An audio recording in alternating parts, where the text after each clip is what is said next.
Bonjour, aujourd'hui vous allez apprendre comment on peut exprimer la cause en français.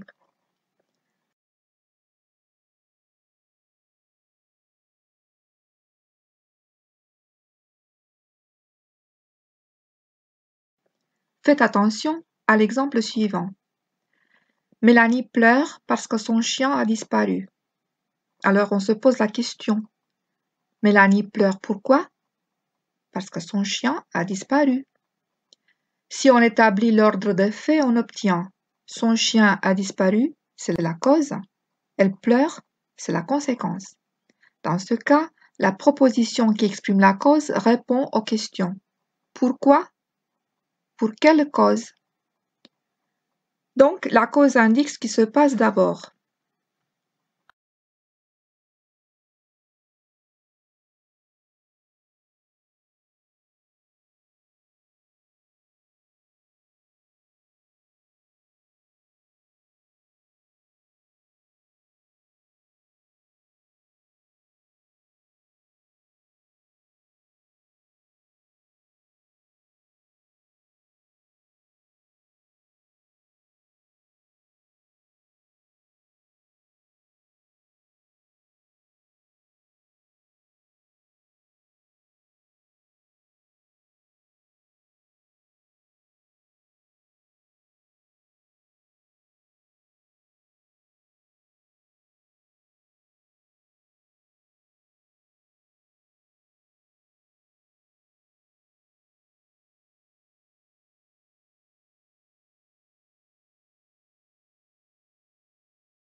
Si vous avez bien compris la relation logique cause-conséquence, je vais vous présenter les manières par lesquelles on peut exprimer la cause.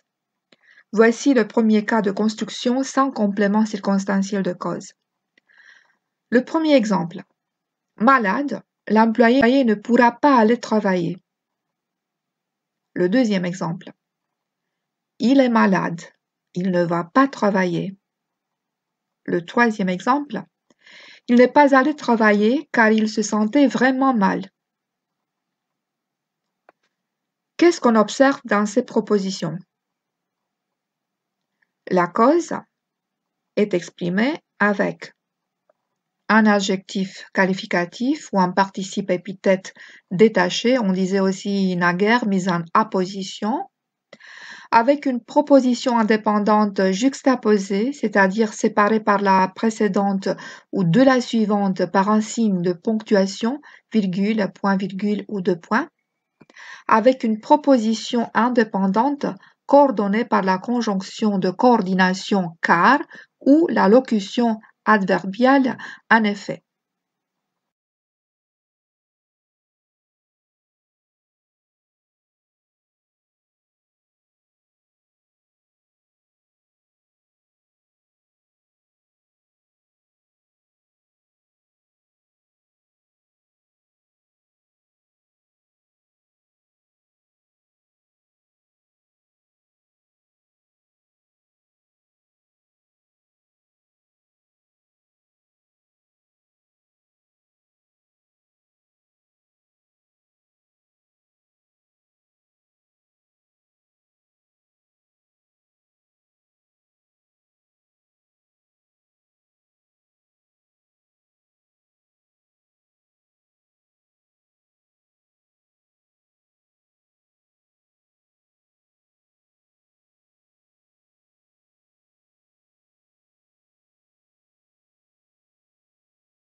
Voici le deuxième cas de construction avec un complément circonstanciel de cause.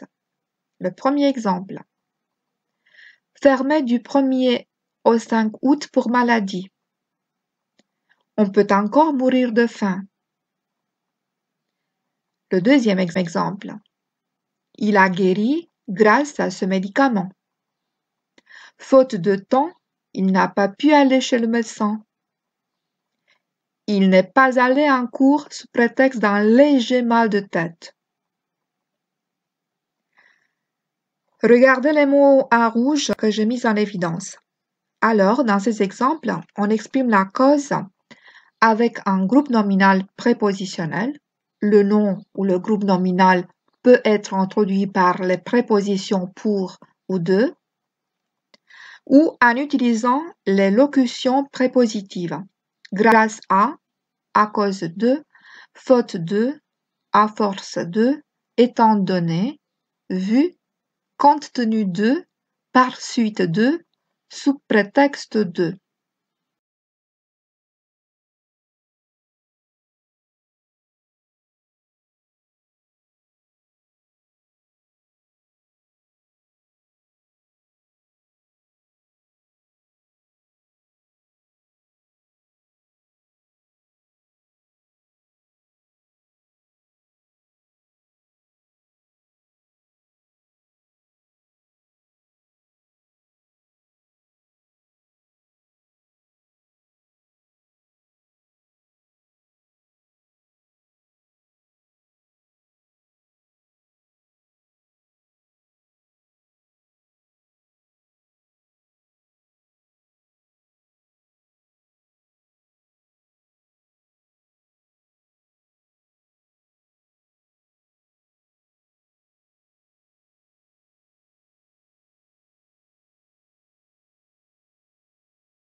On reste toujours au deuxième cas de construction avec un complément circonstanciel de cause, mais avec d'autres exemples.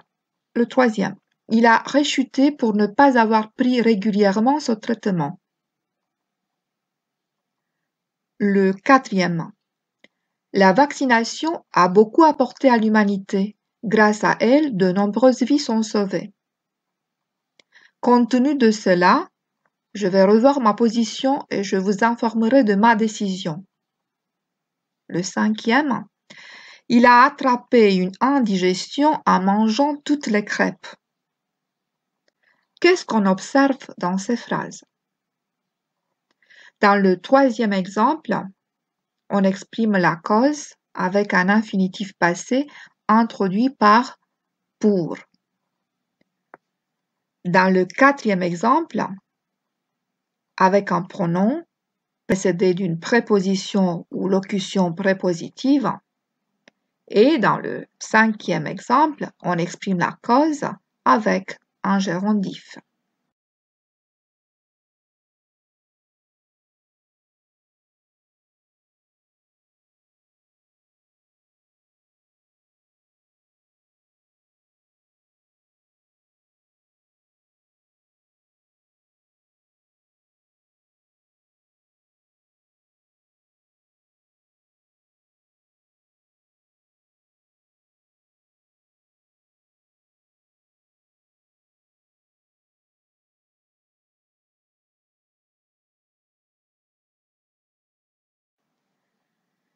On va continuer avec l'exemple numéro 6 du même cas, la construction avec un complément circonstanciel de cause.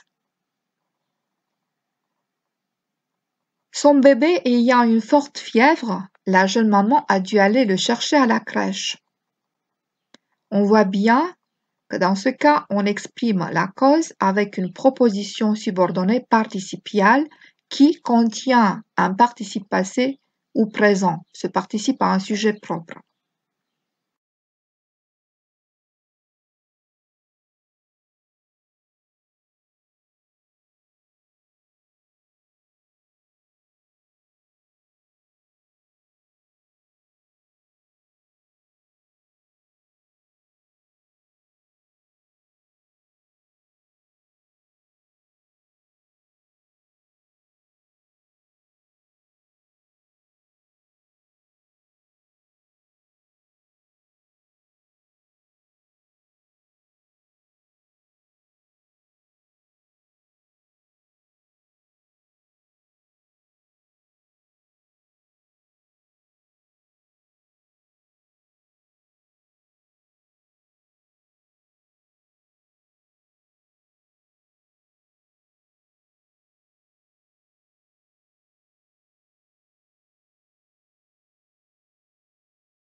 Enfin, on arrive au cas numéro 3, construction avec une subordonnée circonstancielle de cause.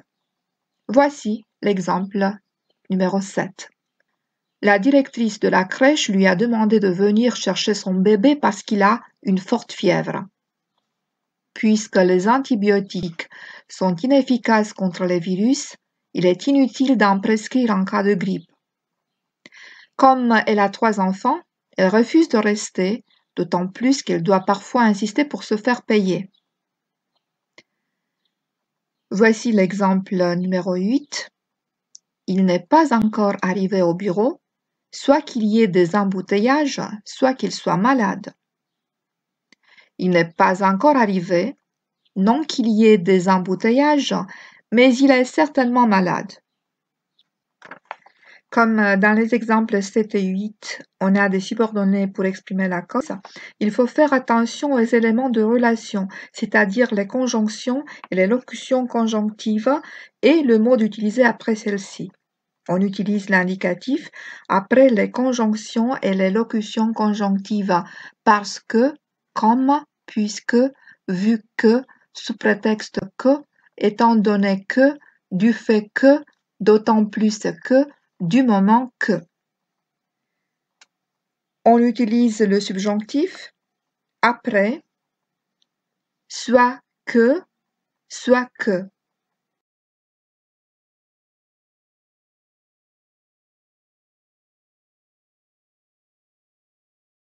J'espère que cette vidéo vous a plu et qu'elle vous aidera à bien maîtriser les constructions qui expriment la cause. Merci de votre attention. À la prochaine!